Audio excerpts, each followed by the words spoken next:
It's that event that happens once every 10 years, redistricting. How it's done is always somewhat inconspicuous, and this time there are added complications. Amanda Vinicky joins us now.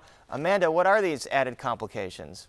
Well, Paris, first, let's get back to the census. It's something that we did a lot of reporting on this past year because you had Illinois state government, also a lot of community groups putting forth effort, energy, and money into making sure that turnout was as high as possible. Reasons that matters.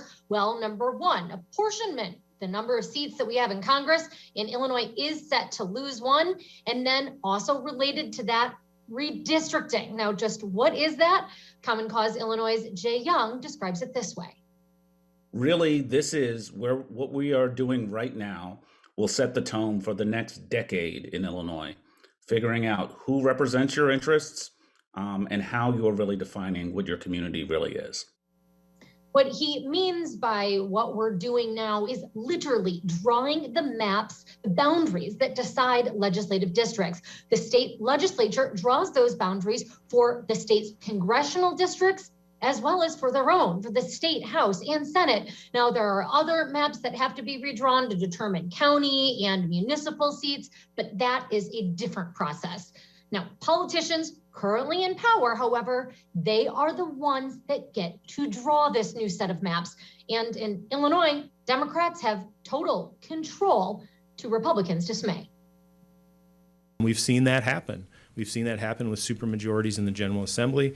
We've seen that happen in Congress where they sliced and diced up districts as well. And we've got fewer Republican congressmen than we had a decade ago and 2 decades ago. And that's all because of the fact that they use political data to slice and dice these districts for political gain.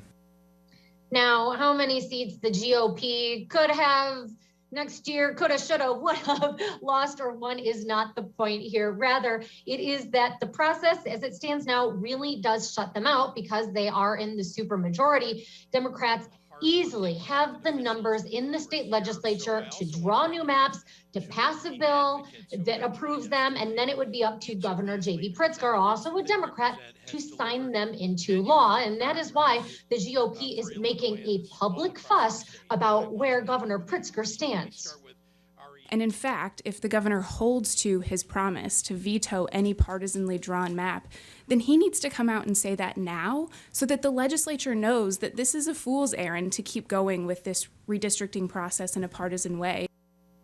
Now, Pritzker's press secretary did not directly respond to questions asking what conversations he's had with legislators, how he defines a fair map, but did send a statement saying that, as the governor has said, he believes legislative maps should reflect Illinois' gender, racial, and geographic diversity, along with preserving the Voting Rights Act decisions that help ensure racial and language minorities are fully represented in the electoral process. Now, this fight over the drawing of maps and how it's done has been going on for a long time, but there is an added complication this year, and that is because the feds are late in sending all of that data that was collected during the census. Illinois' Constitution calls for new maps to be passed by the end of June, and yet all of that census data may not be coming until September.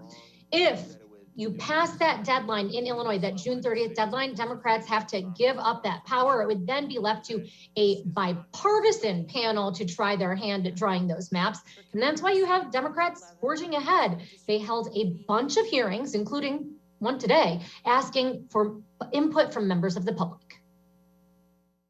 Every voice is important.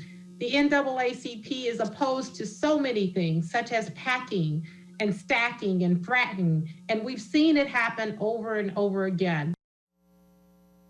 Now, the census delay really does make things tricky, Young says, and that's because, of course, we have that constitutional deadline for the end of June. Also, candidates that are hoping to run in next year's elections, they have to get started preparing, and in order to do that, they need to know what districts they might be running in. The deck is really sort of stacked against them. Sadly, they're making some bad choices, but I will admit they're in a very tough spot. Young says that Democrats legislators could, however, have done something else like what California did and gone to court. We could have moved that constitutional deadline of June 30. We could move the primaries in the spring. We could move the filing deadlines for candidates. We just chose not to. Again, I think for political reasons. We really don't know a ton about just how far along Democrats may or may not be in drawing this new set of maps. Without census data available, they appear to be using instead information from the American Community Survey.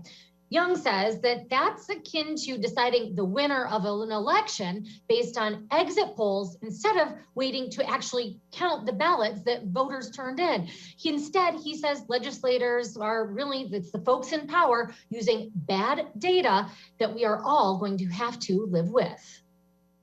$31.5 million, making sure that our hardest to count, the hardest to reach, the hardest to find, the most left behind people would have their voices heard. I know that these legislators care about those folks. They're just choosing to make sure they get elected next year and the year after that. Democratic legislators have said that they are committed to a fair process, also one that ensures representation of Black and brown people communities that they say on the national level, Republicans are trying to silence. We are, I'm sure, going to have a whole lot more on redistricting coming up in weeks and months ahead as this really ramps up. So Harris, back to you. I'm sure we will, Amanda, not only at the state level, but at the city level as ward maps get redrawn as well. All right, thank you very much.